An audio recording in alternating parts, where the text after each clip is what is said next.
across the state lines into Knoxville. But what I did find when I got to Knoxville was a whole lot of child exploitation. A whole lot of kids being exploited for money.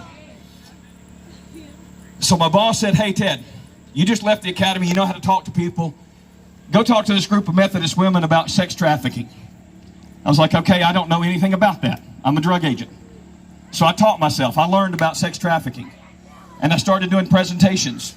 And then I got a call from the FBI and said, "Hey, we've got this sex trafficking case we would like you to be involved in." So I worked my first case from the criminal side of it, of sex trafficking. And that's when I realized that as bad as the drug dealers that I was working with and dealing with, as bad as they were, this is a whole new level of evil, folks. Someone who can, without any remorse, without any regret, without any conscience, victimize a child the way these kids are victimized, that's a whole new level of evil, something that I, in my brain, could not comprehend. And so 9 years ago, when I did that first case, since then I've been doing outreach presentations all over East Tennessee. Last year I spoke to close to 7,000 people. So I do this on a regular basis, and it never fails. Every single time I do these presentations, I have people looking at me, and I was speaking to this gentleman earlier. People don't know. People don't understand. They don't realize that this is happening here in the United States, here in Knoxville, Tennessee, here in Franklin, North Carolina. They think it's left up to the big cities. But one of the statements that I've developed for my presentations is we are very, very, I've totally lost the word I'm looking for. We are blissfully ignorant. We're perfectly happy thinking that this doesn't go on in Franklin, North Carolina. This does not go on in Knoxville, Tennessee. This is reserved for Atlanta or New York or Los Angeles. There are cases of this taking place in Western North Carolina as we speak. I've got a lot of statistics and a lot of stuff here to talk to you guys about, but I want a couple things before I get there. What I have found in doing these presentations, I also do internet safety presentations. And the gentleman who spoke a moment ago, the entrance to the sex trafficking industry, that connection between social media is absolutely undeniable. 78% of all teenage girls, all teenagers, not girls and boys, who are rescued victims of sex trafficking, have their initiation into that industry through social media, through the internet. I've worked numerous cases where we have actually taken down organizations, and their sole means of contact with these young girls is through the internet, through social media. And I can't think of a single app out there that is solely good. There is ability for any of these apps to be used to victimize the kids. So I just want you to be aware that this is something that's going on actively currently here in Western North Carolina. And the fact that you guys have this big of a turnout and have had this successful of an event, and you're on the very ground floor, very, very beginning of your organization, big applause to you guys. Keep up the good work with that. So all that to let you know what I'm here for. Do you guys know who or what Homeland Security is? Some of you probably do, some of you probably don't. Homeland Security Investigations is the investigative branch of the Department of Homeland Security. We're the second largest criminal investigative agency in the United States, second only to the FBI. We have offices in 62 countries other than in the United States, as well as liaisons with the Department of Defense in 35 other states. So we have the widest ranging jurisdiction of any federal agency. We, on a daily basis, I'm sorry, I'm sweating. I'm way overdressed. So give me just a moment. Yeah, that would work. Sweat's getting in my eyes, and I can't see. So this is not my fault. It's my wife's fault. None of you husbands ever blame your wives for anything, right? I told my wife I wanted to dress casual, and she said, "No, this is very important. You need to dress nice." So I dressed nice. Thus the reason I'm sweaty. So part of what Homeland Security does, we have all sorts of different types of investigations that we do. We do assist with state and local criminal investigations. We do narcotics investigations, human smuggling, human trafficking, child exploitation. We've got about 30 different levels of areas of criminal cases that we work. The main one that I'll be talking about today is the child exploitation, and that ranges everything from the sex trafficking to child pornography. In 2018, Homeland Security Investigations rescued 859 victims of human trafficking, of child exploitation. 859 in 1 year. Those are just the ones that, thank you.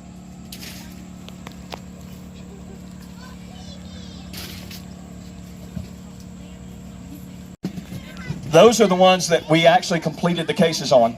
There were actually 1,190 in all, and a lot of those cases didn't finish up till the following year. In 2018, and again, I'm sorry for being a little broken up. I can't see.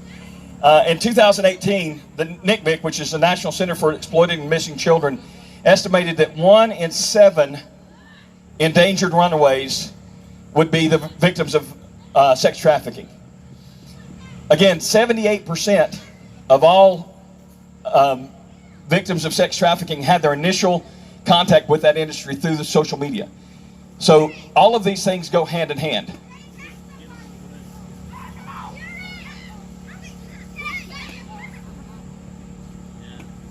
Sex trafficking is the number 2 fastest growing criminal enterprise in the world, second only to the drug trade. In 2018, it was estimated that human trafficking is $150 billion, with a B, $billion a year industry.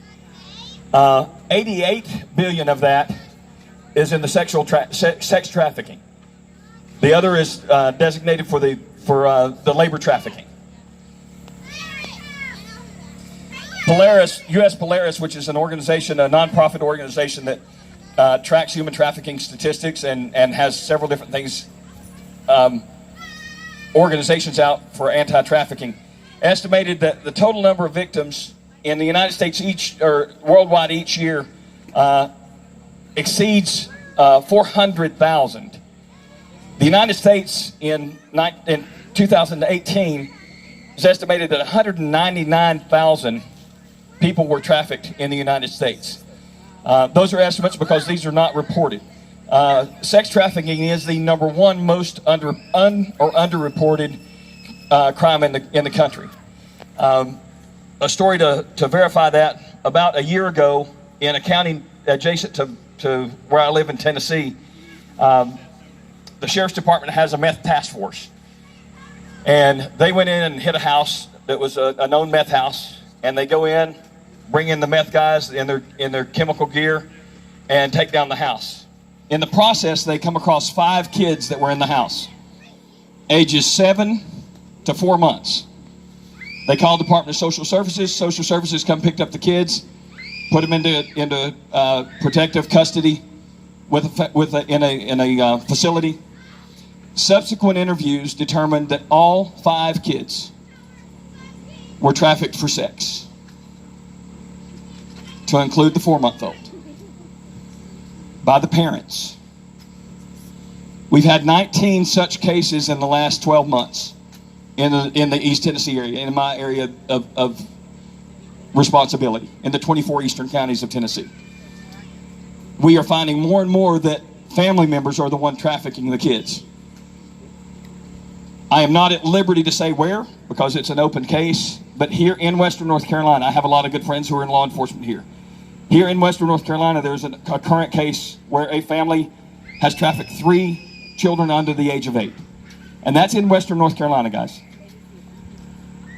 So to think that this is a crime, a situation that is set aside for big cities or for international, is absolutely inaccurate. I'm going to tell you about a city in Mexico. And I'll say I call it T10 because I never can pronounce it. It starts with a T and has 10 extra letters behind it. Tenango. That word. So in T10, there's about 10,000. Their population is about 10,000. Over 1,000 of those people are sex traffickers. People who knowingly traffic human beings.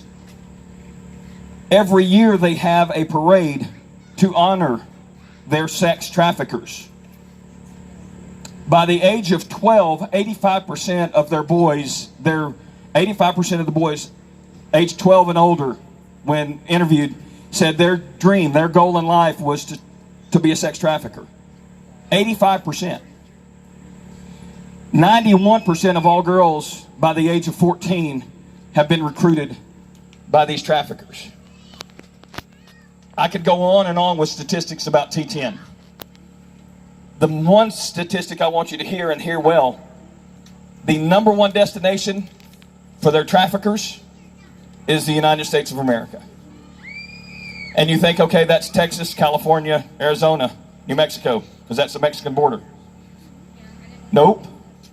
The number one location for those to be located is New York. And every state in between. There have been arrests in every single of the 48 continental United States, arrests of traffickers from the T10 region. So just because it's in Mexico doesn't mean it's not far-reaching, doesn't mean it doesn't reach here. So I was talking about the internet and the connection there. How many of you, and I'm not going to ask you to raise your hand, how many of you have kids who have devices? Whether it be iPads, iPhones, cell phones, whatever they happen to be. Okay? How many of you know every single friend that is on every single app that your kids have? I would say there's probably a handful. I do. As a matter of fact, my kids don't like it. I've got a 16-year-old son and a 14-year-old daughter. She'll be 14 next week. And they have come to terms with it. They don't like it, but they've come to terms with it. When my son was on Xbox playing Fortnite or whatever it was he was playing, or Minecraft or whatever, I had no problem with walking in to take the headset off his head and say, okay, who's on here? And if I saw a gamer tag that I did not recognize, I had no problem with saying, who is that? And the thing of it is, my kids' friends knew that I did that. I started getting calls from their parents saying, hey, Ted, can you check and see what my kid's doing online? Yeah, no, I can't. That's your job. You're the parent. The very first human trafficking presentation I did was a group of Methodist women, and that was their goal that year, was to find out more about sex trafficking. And there was about 120 Methodist women, probably 95% of them were 75 and older. And I had one younger lady, she was probably in her mid-40s, on the third row back. I can remember it like it was yesterday. And after I finished my human trafficking presentation, she said, you know, the question I always get is, how can we protect our children? And I have this little blurb that I had until I started doing the actual internet safety presentations. I had this little blurb that I did. So this lady, the same thing. She said, how do I protect my daughter? And I said, well, do you have an example? Can you help me out? She goes, well, I think she's involved in an inappropriate relationship online. And so, being a highly trained federal investigator, I'm thinking, okay, this may be an adult daughter. I said, so I treaded lightly. I said, so, you know, check her device. Take her device and check it. Oh, I can't do that. That would be violating her privacy. And there was a little bit of a gasp in the room, like, and I said, okay. So again, being a highly trained investigator, I needed to make sure that I was hearing things right. I said, so how old is your daughter? I'm thinking an adult daughter had moved back home. And she's 19, 20 years old, and I could maybe understand that a little bit. She goes, oh, she's 13. Then I heard a big gasp. Ah! And all of these Methodist women were looking at this lady like, what in the world? And this sweet old 85-year-old Southern black woman who was sitting beside her gave her that stiletto elbow to the rib cage and said, girl, be that child's mama. I said, thank you, ladies and gentlemen. My presentation is concluded. That's all that needs to be said. Be the mama. Be the daddy. It's not our job to be their best friend. If you get to be their friend along the way, that's gravy. But it's our job to be their parent. It's our job to protect them. And so I cannot tell you how many parents that I come across, highly respectable, upstanding members of the community, pastors' kids, pastors coming to me saying, "What? Do you know every person that's on your kid's phone?" No, why not?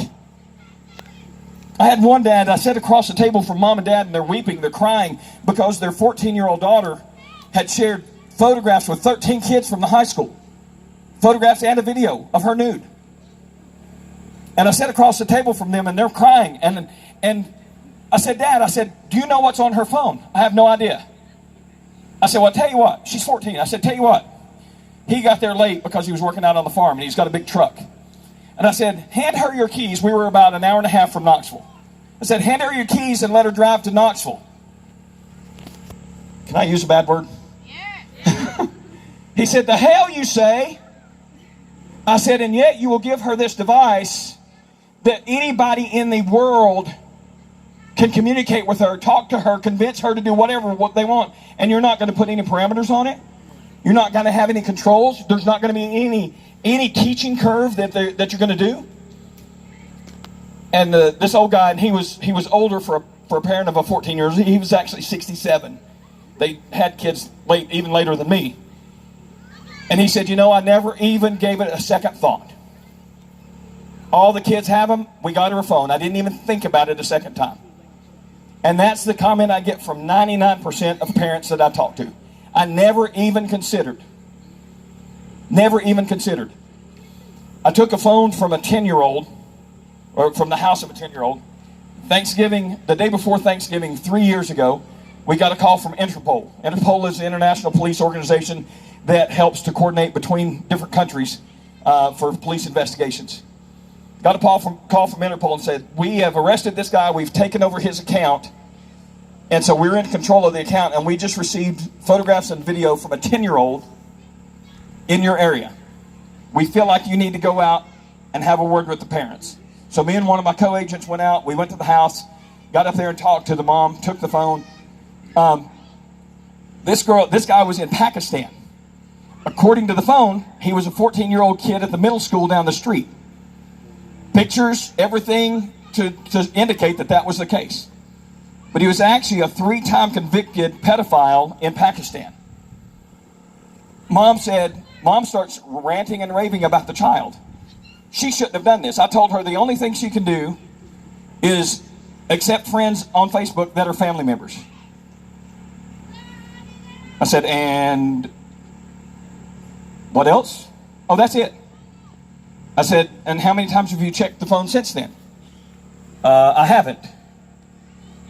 Anybody here have a 10-year-old that you tell them one time to do something and they follow your instructions? Anybody have a child at all that you tell them one time and they follow your instructions?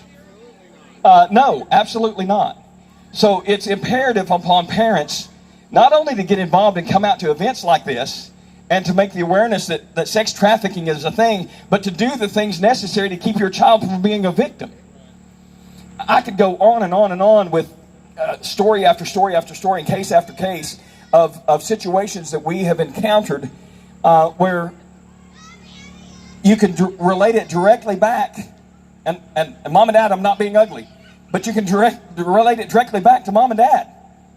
What did mom and dad do to keep this from happening? Nothing. I don't know if you guys have seen the movie. It's called Finding Faith. It's a story about a trafficking situation, true life story that happened up in New Bedford, Virginia.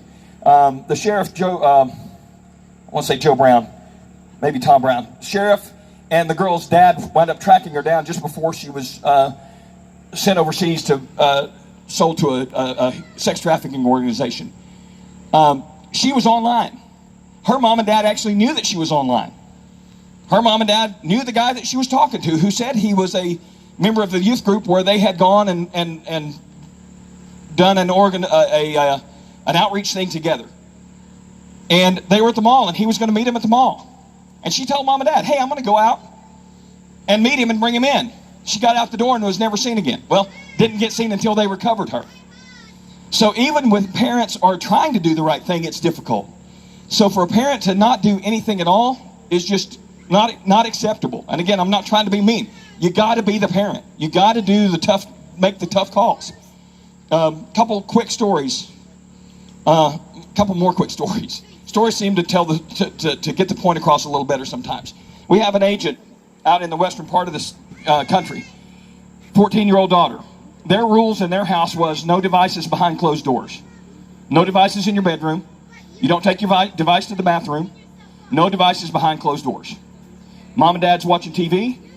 Hadn't heard their daughter in a little while. So they go, her door's closed and locked. So they knock on the door. She doesn't answer. And they knock on the door. She doesn't answer. They knock on the door. She finally answers. What are you doing? Oh, just listening to music. And Dad, being a highly trained federal investigator, notices that the bed is out of whack a little bit. So he reaches under, and there's her iPad. In the room, door's locked. Said, okay. So Dad takes the iPad, punches in the password. Doesn't work. He tries it again, doesn't work. Did you change the password? That was another rule. Mom and Dad always has the password. Didn't work. Did you change the password? Yes. Enter the password. No, that's my privacy. I don't have to enter the password. And you've got to respect my privacy. Dad said, hold on just a minute. Dad handed the iPad to Mom. Dad goes downstairs, brings back up a screwdriver, takes the door off the hinges, and goes and puts it in the garage. Said, there's your privacy. Your privacy in this house from this point forward is when you're behind the closed door in that bathroom doing your business. You have no more privacy. I've said that at presentations, and I've had parents look at me like, how could he? That is so rude. That is just going way too far. So Dad, being a highly trained federal investigator, convinced daughter to open up, to give the password, finds a conversation going on between her and this guy who is supposedly a senior at the high school. And the last entries on there, which were made that night, they were planning to meet at the mall on Friday night. This was on a Tuesday. So Dad goes to work the next day, gives the device, the iPad, to his computer forensics guy and says, find out who this guy is. Because he had enough information for a criminal complaint. So they find out who he is. Twice convicted sexual predator. Twice convicted sexual predator. If Dad and Mom had not enforced the rules that they made, she would have been gone. There's no doubt in my mind, no doubt in his mind, that if she had gone to the mall that night, they would have never seen her again. So was Dad being overprotective? Was Dad going overboard? No, absolutely not. There are times that my son gets annoyed with me. Benjamin, let me see your phone. Dad, come on, I'm 16. And anymore, because he knows what's going to happen if I take his phone and find something on it. So it's one of those things, it's sort of one of those, just like a thing that I do just for the fun of it. Because I know there's not going to be anything on there. Because he's fairly smart and knows that I won't say that in public, but it wouldn't be a good thing for him. So that's one of the situations where the parent did the right thing. The parent got involved in the way they should have. Again, I could give you statistic after statistic after statistics on what happens in these situations. The internet. How many of you know how much of the internet the typical average person uses? And not the individual, but all of us together as the general public, what percentage of the internet do we access? Anybody have any ideas? Warren, you can't answer. Anybody have any idea? 10%. Anybody else? 4%. 4% of the internet is what is considered the regular internet. The rest, the other 96%, is what we call the deep web or the dark web. There's two different things. Deep web is a lot of fraud and stuff. The dark web is nasty stuff that I won't repeat here because there's kids here. There are things on the dark web that you cannot even imagine. 4 years ago when I was giving this presentation, I would have said it's pretty difficult to get on. Now, Warren, how long, if someone who has no idea about the internet, has no idea about the dark web, how long would it take him to get on the dark web? Less than a half hour. That's wrong. No, it's right. Less than a half hour. I had one of my associate pastors at one of the churches I was attending, had never, until I gave the presentation, had never even heard of the dark web. He's like, what is the dark web? This is about 8 months ago. And he said, what is the dark web? How easy is it to get on? And I said, now, pretty easy. There's 2 things that you have to do. And I'm not going to tell you how to do it because I don't want you guys going home and trying it. There's 2 things that you have to do. The first thing, you have to download something. It takes about 45 seconds to download, and then it takes about 1.5 minutes to get on after that. So less than 3 minutes. And I told him not to. I said, I don't want you to do this. It's not a good idea. He said, I want to know. It took him less than 3 minutes to get on the dark web. Less than 3 minutes. How many of you know that our kids are smarter than we are when it comes to technology? I know what I know because I've taught myself over the last 9 years, because it's important enough for me to know, because I'm doing these presentations. Vast majority of middle school and high school kids will blow us away as far as technology is concerned. Even people that I know who are computer whizzes and been in the computer world forever, it's still, some of these kids are still far surpassing that. We just opened up a new facility within Homeland Security. It's called Raven. It's a intelligence gathering center that is unparalleled in the world, probably. And do you know where they went to find the kids or the employees to run this place? High schools and colleges. They didn't go to 500 the Fortune 500 clubs to get their computer technology wizards. They went to high schools and colleges to recruit employees to work in this, probably the premier state-of-the-art computer information gathering system in the world. And they're going to teenagers to run this place. So to think our kids can bypass the software that we put on there. Oh, I've got software on there, and it tells me where the kids have been and what websites they've been on. And so that takes care of it, right? No, you still got to be the mama. You still got to be the papa. So one thing that I can say, and again, this is sort of, I normally take about 2.5 hours for this presentation, so I'm sort of trying to hit the high spots. The one thing that I can tell you, if I tell you anything else, and this has to do with internet safety as well as the sex trafficking, be the parent. It is not easy being the parent. It is not easy sometimes making your kids mad. I mean, I do enough to make my kids mad without doing anything to make my kids mad. Much less to get into their privacy.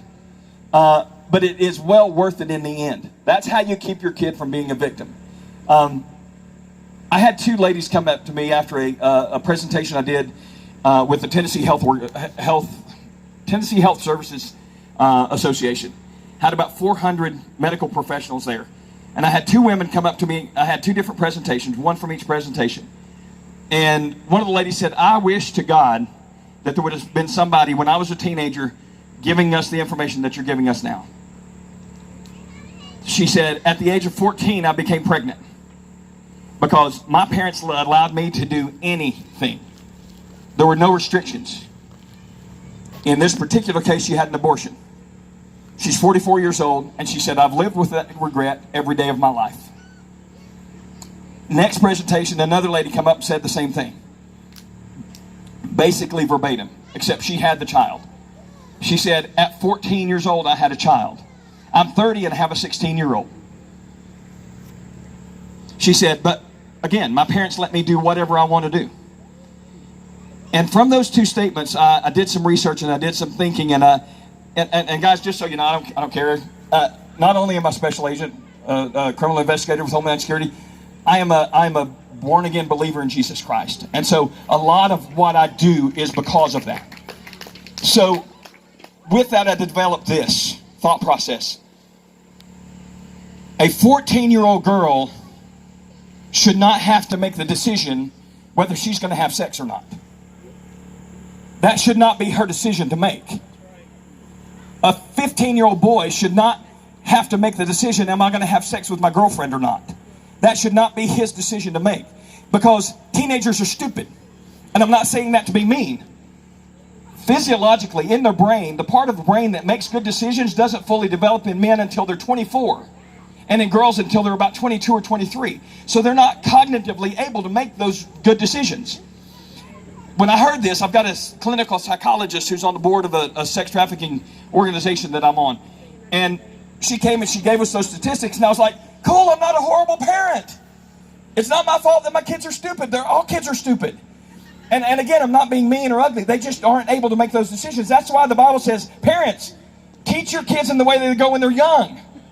That's when we teach them, is when they're young. And that's when they learn the right things. So as a parent, it's your job to teach them the right things and teach them the right way. Is it going to be a be-all, end-all to where they're never going to get in trouble? Absolutely not. But at least do your part. Again, what you guys have going here is fantastic. And I can't even begin to tell you how. And I was talking to some of the ladies. I've gone to presentations and spoke at presentations where they have advertised for 2 months. And it's been on the radio and TV and everything else, and 11 people show up.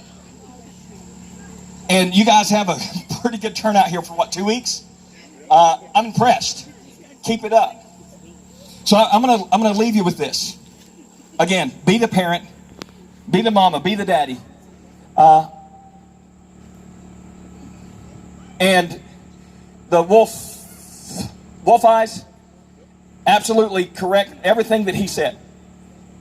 The biggest thing and the best thing that you can possibly do is awareness.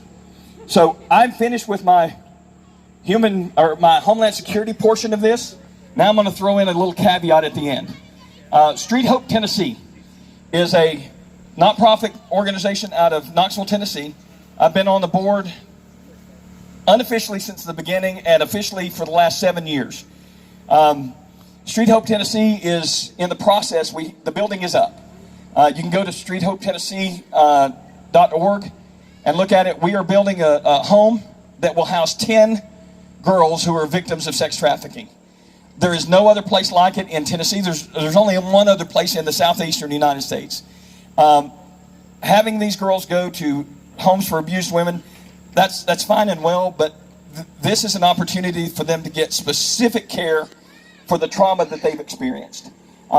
If you have the opportunity to support any organization that is fighting human trafficking, take that opportunity. Volunteer your time, donate your money, whatever you can do to help, because the most important thing that you can do is make sure that people are aware that it's going on. Awareness is the number one thing that you can do to help. Guys, thank you so much. I think my time is up, probably over. But if you guys have any, does anybody have any questions, first of all? Comments? Warren, any smart remarks?